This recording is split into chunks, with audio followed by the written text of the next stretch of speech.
The Grammys had a huge overhaul, I believe, in 2012 when they decided to take away the gender categories, which I'm against it, personally.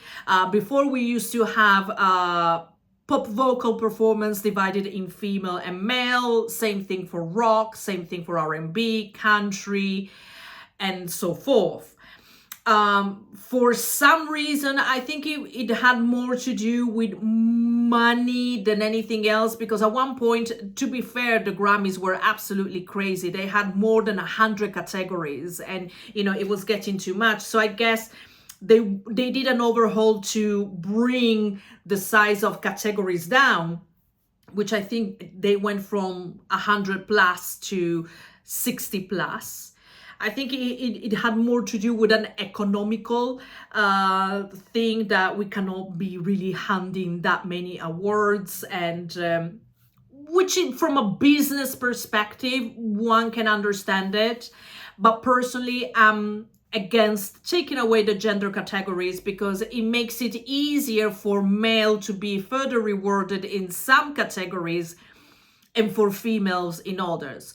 So basically, when it comes to pop music, most likely females are going to be in the advantage, versus the rock category that most likely are going to be males in advantage. Perhaps we can say the same thing about R&B. Not so sure about country music. So there was that very first overhaul that, in my opinion, was kind of unneeded, but that's the direction that they wanted to go for. Since 2010 onwards, there has been a lot of weird behavior, people sometimes being nominated for clearly the categories, for the wrong categories. For example, there was a discussion about Drake winning for best rap song for a song that's called Hotline Bling, when actually the song is not really rap.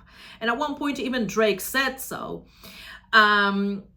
Also in rap, there have been some winners. I mean, the most notable one was in 2019, when, I don't want to really mention any names because this is not about bashing anybody, but you have somebody like Cardi B winning for best rap album, and people are like, well, there are better rappers nominated in this category. Why aren't they getting it? And so forth. And I know that this is a little bit of an uncomfortable conversation, because I get it. In 2021, there was another huge thing, because The Weeknd, who the previous year had arguably the song of the year with Guiding Lights and probably the best album, wasn't nominated at all. He wasn't even nominated for one Grammy, even though he has been a previous nominee and a previous winner as well. So there was another conversation there of why isn't Weeknd being nominated? He's the star of the year. Justin Bieber also made an album that he considered R&B, and he put up for consideration for R&B categories, and at the end of the day, it was only considered for pop.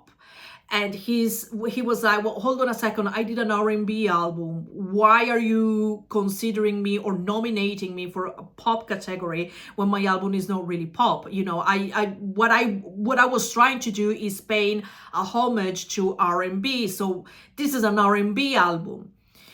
And I know that some people were like, well, you cannot be R&B, you're a white guy. So another conversation in there of people being nominated not in the right place, in the wrong place, or sometimes not being nominated at all.